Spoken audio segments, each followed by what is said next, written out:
morning everyone.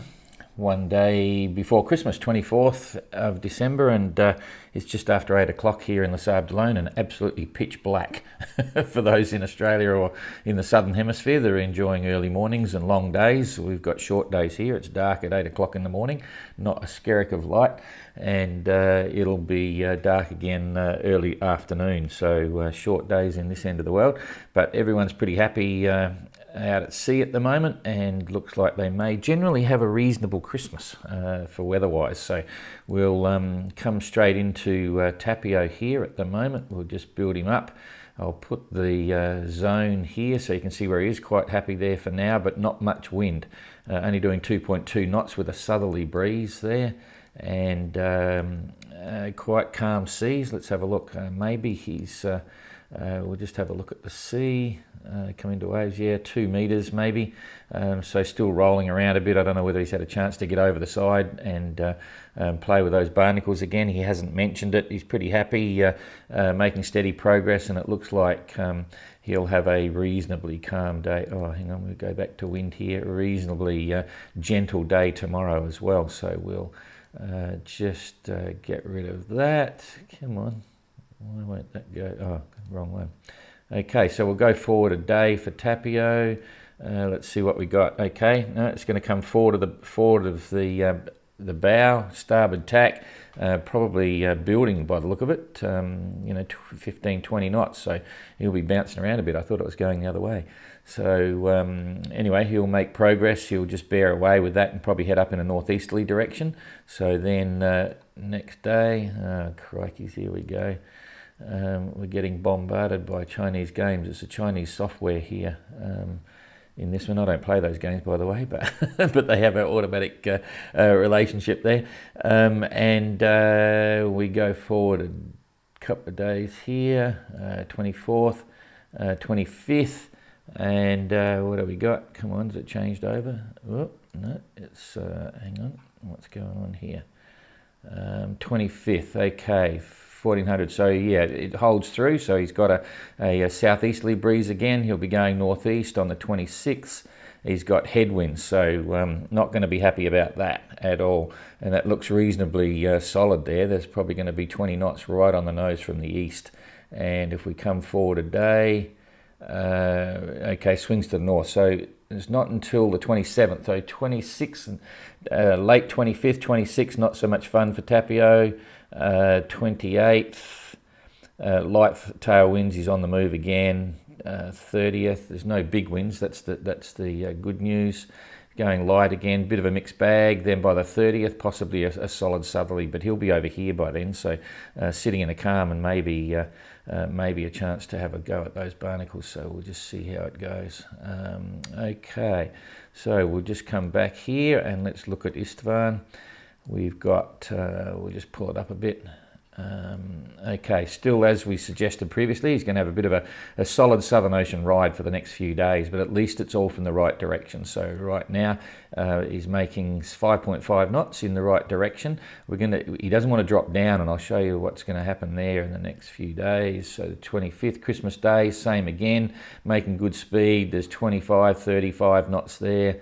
Probably 35 knots gusting a little bit higher, but at least it's in the right direction. And his sea state is going to be 6 meters, so this is going to hold through all the way, but he's settled into this sort of routine now and seems to be quite happy. So no huge storms, no sudden wind direction changes which confuses the sea.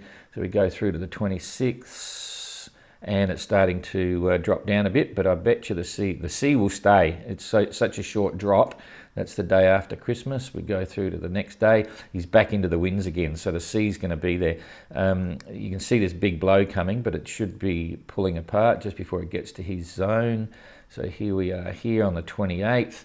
You can see it's disappeared, gone up north, so that's kind of good. And in the big picture, it's forming one of those nasty ones up the top here, but it is weakening, so that's okay. Come back here again. Oh, wrong way. Okay. So through to the 29th, another break, waiting for the next front to come through, although he will be up here by then. And then there's a bit of a blow coming through, forming up. It's this one here, it's a big one. And we'll just quickly, I'll extend it out a bit so you can see it coming. Here it comes here. And if I'll just click through. It's this on the 30th, still a long way in front. So here we come through. I'll just put it to a roughly. You can see it's decreasing in strength. That's the first part. And this is about the right time, so it's 31. So that's 6-7 days in front. So you'll be nearly 1,000 miles along by then, 800, 900 miles. So let's just see where he will be at that time. Just click on that. Everything's a bit slow this morning.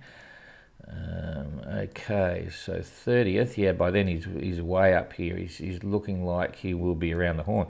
So this is just dying out. It's not really an issue for him. We'll go a bit closer here.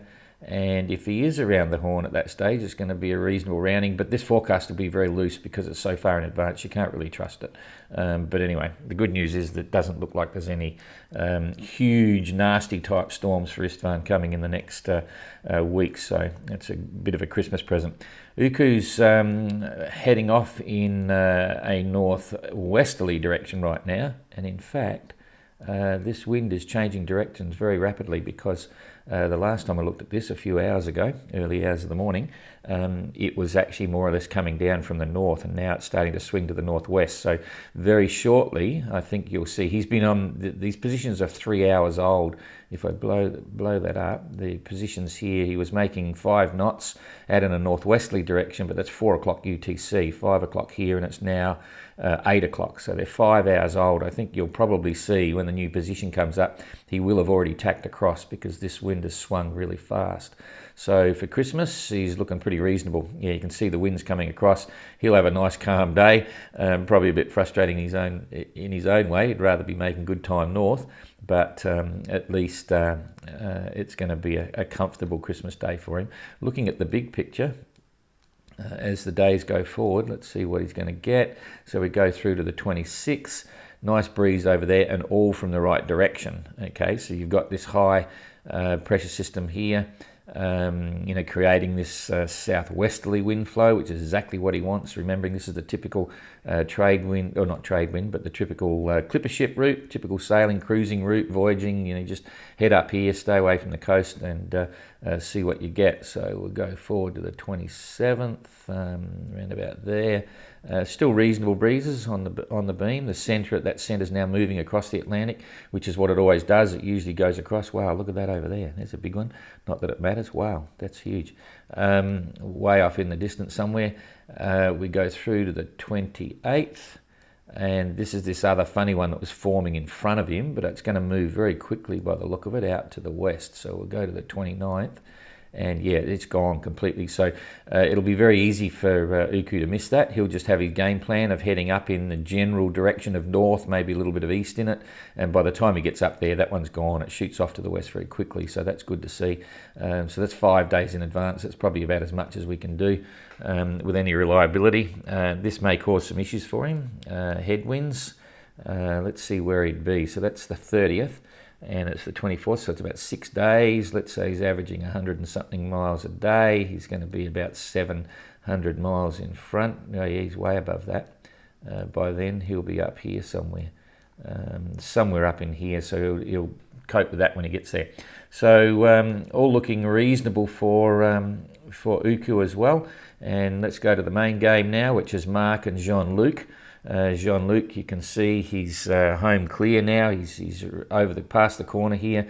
He's got the typical trade winds, getting a little bit of southeasterly in it. Free sheets going quite fast, doing 6.4 knots.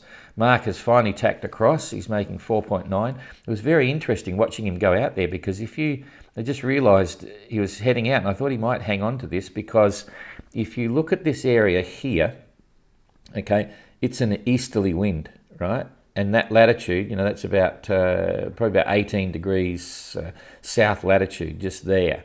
Okay, so he's only got that far to go. If he can get up there, it starts to turn easterly about there. If you come straight across here, the same latitude, you look at the wind, it's northeast. Okay, and I thought, that's probably not as dumb as it looks.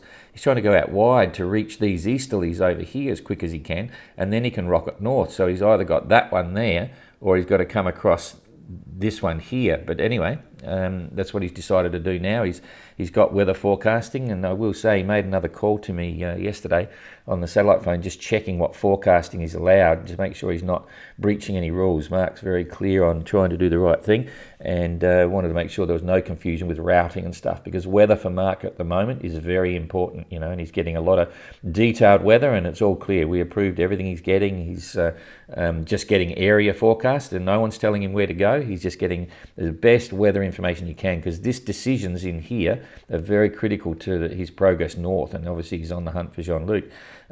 So he has tacked across, and if we look at Jean-Luc's pulled away during the night again. He's nearly 1,000 miles away from, nearly 1,000 miles ahead of Mark now. He pulled out a few hundred miles in the last few days, so there we are there, 990 miles or something, and that's going to continue for the next few days. So I think it could extend to about 1,200 mile gap before Mark gets a free sheet situation. So I think we can probably look at both weather at the same time. We'll just push it forward and see what happens. So we'll go forward to Christmas Day. Mark's pretty much got the same thing. It's actually started to roll across just to the side of him now, so he'll probably hold on that leg. He's making 4.9 knots at the moment, and his speed will be determined on how high he wants to keep the wind on the nose. If he's holding high, he'll go slower, obviously, beating to windward. There's probably 15 to 20 knots there, and slow progress, but not too bad a course. If he's going, that looks like it's close to north-northwest that he might be able to hold, so it's not too bad off the course. Jean-Luc will continue doing 6.5 knots. This is his safe side of the mast, so he's going to be pulling away at 1 knot, so every day it's another 24 miles or something. Let's see where we go for the 26. 26 again, Jean-Luc's looking pretty good. Mark is the same. Looks as if the wind's increasing a bit. The heavier the wind on the nose, the more Mark will have to either bear away, like crack off a little bit, or pound the boat. And he's got to watch it. He's still got a long way to go to the finish, and the boat's good now, but it's done a lot of work over the last 6 months, coming into 7 months for January. So Mark's mindful of that as well. So some interesting things going on. 26, let's go to the 27th. Everything's starting to lighten off a bit for Jean-Luc. He'll be up here by then, and then when he gets into this typical trades here, these northeasterly trades, he's going to have to bear away. At the moment there's a bit of southeast in it. This is the doldrums he's got to go through, but you can see it's a typical wedge shape. It's thinner on this side of the world and it extends out there, so there'll be some disturbance here, squalls he's got to watch out for. He might get some thunderstorms and all that sort of stuff. So Jean-Luc will have a tricky time going through there. He'll be looking after the rig. He doesn't want a sudden wind shift and jibe over the other way, or whatever. So Jean-Luc's got some challenges, and then you can see these are very much more solid trade winds, and that'll give him a lot of power and a lot of speed. But then it's a trade-off. If he goes across this way, it's beam reaching and it'll go fast, but you've got to remember that the finish line is over here, so he wants to hold north as best he can and get around this North Atlantic situation later on. So still plenty of tactical decisions and challenges and risks up front. For Mark, on the 27th, that's 4, 5, 6, 7, 3 days away. He'll still have pretty much the same. He's got to get up to this latitude in this area before it starts to swing. But the forecast can change. This, as I've mentioned before, this can actually move down and he might meet it a bit quicker. But certainly on the 27th, it looks as if it's going to be more of the same. And by then, let's see where he might be by the 27th. We'll just put a mark there. That's 4 days. He's going to be up around here somewhere. So he should be getting into it by that. So that's going to be 3 days or so. And then he'll be on the hunt again in similar weather to Jean-Luc and hold it. But over those 3 days, Jean-Luc's 1,000 miles in front at the moment. He could pull out, 150, 200 miles, maybe even more. So it depends what he gets when he gets through to this doldrums bit here. That could slow him down. So watch this space, but all looking pretty reasonable. That's about it. Messages from the boats, nothing, no dramas. Everyone's happy. Looking forward to Christmas, and I hope you are all too. Stay safe. Merry Christmas to everyone, and we'll carry on regardless. Thanks a lot. See you later.